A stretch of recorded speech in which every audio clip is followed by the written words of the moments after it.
જય શ્રી સ્વામિનારાયણ. સેનેટાઈઝર કે આયોડેક્સ? ચોથો ભાગ સાંભળ્યો હશે ને સમજાશે. ટ્રેનના ડબ્બામાં બેઠા હોય ને એવી અત્યારે સ્થિતિ થઈ ગઈ છે. ઊભું થઈને બાથરૂમ જવાનું, પાછું પોતાની જગ્યાએ આવીને બેસી જવાનું. ઓટલેથી ઓરડા વાયા રસોડા. ઘરે રહો, સુરક્ષિત રહો અને ઘેર બેઠા તીરથ કરો. સસ્તું ભાડું ને સિદ્ધપુરની જાત્રા. જુવાનીઓ ઉદાસ બેઠેલો. એટલે કોઈ આવીને પૂછ્યું, કેમ ઉદાસ છો? તો કે મારા પપ્પાએ મારો બદલો લીધો.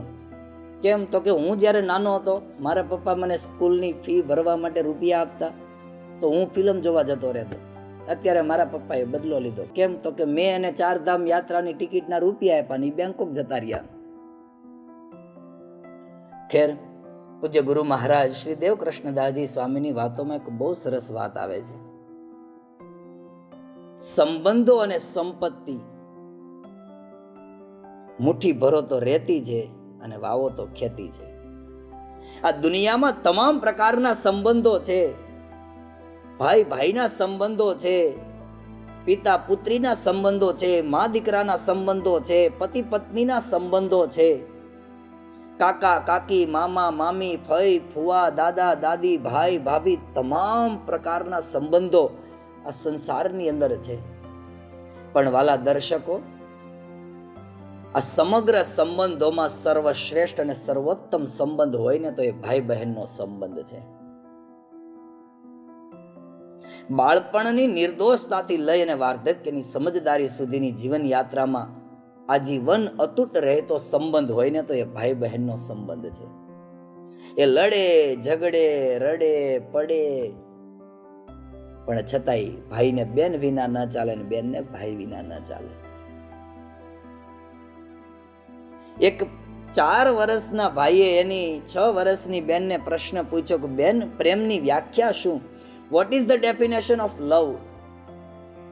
પ્રેમની વ્યાખ્યા શું? અને ત્યારે એ બેને બહુ સરસ જવાબ આપ્યો, ભઈલા, મારા દફતરમાં હું ચોકલેટ મૂકું છું, તું રોજ મારું દફતર ખોલીને ચોકલેટ લઈ લે છે, મને ખબર છે, છતાંય પાછી હું ત્યાં ચોકલેટ મૂકું છું ને, આનું નામ પ્રેમ. બાળપણની નિર્દોષતાનો પ્રેમ અને એમાંય ભાઈ બહેનનો જે સંબંધ. આજે રક્ષાબંધન વગેરે પર્વો તો આપણે ફોર્માલિટી માટે એક ઉજવણી કરીએ છીએ. વર્ષ દરમિયાનમાં આવતા પર્વો અને તહેવારો એક ફોર્માલિટી પૂરી કરવા માટે એ આપણે કરતા હોય ને એવું લાગે. પણ આજીવન સાથ નિભાવવો, સંબંધોને સાચવવા, સંબંધોનું સિંચન કરવું, સંબંધોનું પોષણ કરવું, એ સંબંધોની ગરિમા અને અસ્મિતા છે. આજે એક બહુ સરસ વાત કરવી છે. 5 વર્ષનો ભાઈ અને એની 7 વર્ષની બેન બંને દરિયા કિનારે રમતા હતા. સમુદ્રમાં એવા સરસ મોજા આવે. એ મોજાઓને જોઈ અને બંને ભાઈ બહેન રાજી થાય, આનંદથી કિલકારીઓ કરે, શંખલા છીપલા વીણે. એમાં એ નાનકડા 5 વર્ષના ભાઈએ સારા એવા શંખલા છીપલા બધે ભેગા કરી અને પેન્ટના 2 ખિસ્સા ભર્યા. ઉપર શર્ટનું ખિસ્સું ભર્યું, પાછળનું ખિસ્સું પેન્ટનું ભર્યું. થોડાક હાથમાં લીધા. થોડી વાર પછી બંને ઘર તરફ ચાલતા થયા. એમાં ભાઈ આગળ અને બેન પાછળ. અને ભાઈ આમ જાણે મોટો નવાબ સાહેબ ચાલતો હોય ને એવા આમ રૂઆબથી અદાથી ચાલે. બાળપણની નિર્દોષતા છે. બાળકની તમે જુઓ, દરેક ક્રિયાઓ એ જોઈએ ને રૂડીને મીઠી લાગે. નાનકડો બાળક શેરીમાં ટાયર ફેરવતો હોય ને તો સારો લાગે. 70 વર્ષના બાપા ટાયર ફેરવતા હોય કેવું લાગે?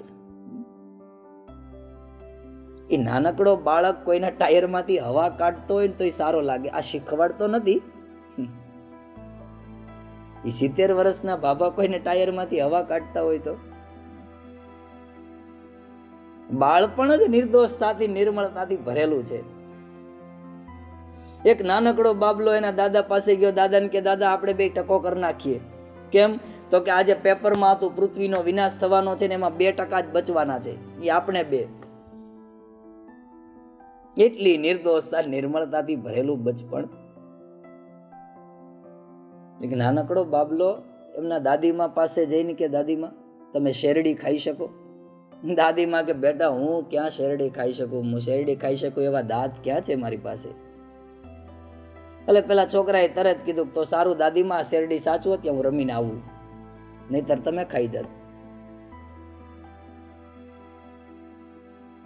નાની નાની વાતોમાં એ બાળપણની એ નિર્દોષતા બાળકની દેખાય. સાહેબ અદો ગદો ભીમનો ગદો ને ભીમે માર્યો ઢીકો. સાહેબ નાનપણથી એક જ સવાલ છે કે ભીમ પાસે ગદા હતી તો શું કામ માર્યો ઢીકો? એક એક ક્રિયામાં બાળકની આ બધી નિર્દોષતાઓ દેખાય આપણને. ત્યારે એવી આમ અદાથી પેલો નાનકડો બાળક ચાલે. एक बार क्या हुआ, एक पापा ने उसके बच्चे को बोला कि अगर तू एग्जाम में फेल हुआ तो मुझे पापा मत बोलना. 2 दिन के बाद रिजल्ट आया. पापा ने बोला क्या रिजल्ट आया? बच्चे ने बोला अरे यार दिमाग का दही मत कर रामलाल, तूने पापा होने का हक खो दिया. આ બાળપણની નિર્દોષતા છે. બાળક આગળ ચાલતો જાય છે, પાછળ એની નાનકડી બેન ચાલી આવે છે. એમ ચાલતા ચાલતા બજાર વચ્ચેથી પસાર થયા અને બજારમાં એટલી સરસ રમકડાની દુકાન. અને ભાઈ રમકડાની દુકાન પાસે આવીને અટકો. બેન નજીક આવી એટલે બેનને કહે છે કે બેન બોલ, આમાંથી રમકડા લેવા હોય તો બોલ, જે રમકડું તને ગમે એ રમકડું હું લઈ દઉં તને. એટલે બેન કે ના મારે કાંઈ નથી લેવું, આપણે ઘરે જઈએ. નહીં, પછી કહેતી નહીં કાંઈ લઈ ન દીધું. આટલી સરસ રમકડાની દુકાન છે, તું ગમે એ વસ્તુ કે એ તને લઈ દઉં. જે દુકાનદાર હતો એ બધી જ ક્રિયાઓ જોતો હતો. બેન દુકાનની નજીક આવી, આખી દુકાનમાં જોયા પછી એક સુંદર મજાની ઢીંગલી ગમી ગઈ. એટલે બેને ભાઈને કીધું કે ભાઈ મારે આ ઢીંગલી જોઈએ છે. એટલે ભાઈએ તરત દુકાનદારને પૂછ્યું કે આ ઢીંગલીનો શું ભાવ છે?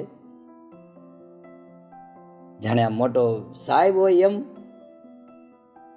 બસ આ જ નિર્મળતા નિખાલસતા છે બાળકની. પેલા દુકાનદારે કીધું તારી પાસે રૂપિયા કેટલા છે? પેલો બાળક કે તમે રૂપિયાની ચિંતા ન કરો, મારી પાસે પૂરતા પ્રમાણમાં રૂપિયા છે, મારી બેનને આ ઢીંગલી મારે આપવી છે, તમે ખાલી ભાવ બોલો. પેલા દુકાનદાર કે પણ તારી પાસે રૂપિયા છે? એટલે તરત જ પેલા બાળકે ખિસ્સામાંથી મુઠ્ઠી ભરી અને શંખલા ને છીપલા કાઢ્યા, ટેબલ ઉપર મૂક્યા, બીજા ખિસ્સામાંથી કાઢ્યા અને કીધું કે જો આટલા થઈ જશે કે હજી જોશે વધારે? એટલે દુકાનદાર કે ના ના આમાંથી વધી પડશે, બહુ જાજા છે આ તો, આમાં તો 3 ઢીંગલી આવી જશે. એમ કરી એમાંથી થોડા શંખલા ને છીપલા લઈ પેલા બાળકને પાછા આપ્યા ને સુંદર મજાની એ ઢીંગલી હતી એ ભેટમાં આપી. અને બંને ભાઈ બહેન ત્યાંથી હસતા ને ખીલતા ને આનંદથી નીકળી ગયા. આ બાજુ મુનિમે દુકાનદારને પ્રશ્ન કર્યો કે માલિક આ આટલી મોંઘી દાટ ઢીંગલી અને તમે શંખલાના છીપલાના ભાવમાં આપી દીધી? અને ત્યારે પેલા દુકાનદારે કીધું કે ભાઈ મુનિમ, મારે ને તારે મને તો શંખલા ને છીપલા છે, પણ એ પેલા બાળકના મન તો આ શંખલા ને છીપલા હીરા માણેક ઝવેરાત કરતા પણ કિંમતી છે. અને બીજું મુનિમ, અત્યારે ભલે એ શંખલા ને છીપલાના ભાવમાં લઈ ગયો, જ્યારે સમજ આવશે, મોટો થશે, ત્યારે એટલું તો એ જરૂર વિચારશે કે આ દુનિયામાં એક પ્રેમ, એક લાગણી, એને સમજીને પણ શંખલા ને છીપલાના ભાવમાં ઢીંગલી આપનાર કોઈ ઈમાનદાર માણસ હતો. ત્યારે વાલા દર્શકો, ભાઈ અને બહેન એની વચ્ચેનો જે સંબંધ છે ને એ આજીવન અતૂટ રહેતો સંબંધ છે. અને ખાસ આજે આ વિડીયોના માધ્યમથી મારે એક વાત તો જરૂર કહેવી છે કે જેમ પેલા દુકાનદારે પ્રેમ અને લાગણીને સંવેદનાની શંકલા અને છીપલાની પાછળ જે છુપાયેલો બાળકની નિર્દોષતા અને પ્રેમ છે એને લઈ અને ઢીંગલી એ શંકલા અને છીપલાના ભાવમાં આપી દીધી, એમ અત્યારે આજે સમગ્ર ભારત લોકડાઉન છે ત્યારે ઘણી જગ્યાએ સમાચારો સાંભળવા મળતા હોય કે MRP કરતાં પણ વધારે કિંમત લઈ અને ગરજના ભાવ લેતા હોય. પણ આજે આ સમગ્ર ભારત લોકડાઉન છે ત્યારે એ બધું જ વેચજો, તમામ પ્રકારની પ્રોડક્ટ વેચજો, પણ એ કરબદ્ધ પ્રાર્થના છે, પોતાનું ઈમાન નહીં વેચતા. અસ્તુ. જય સ્વામિનારાયણ.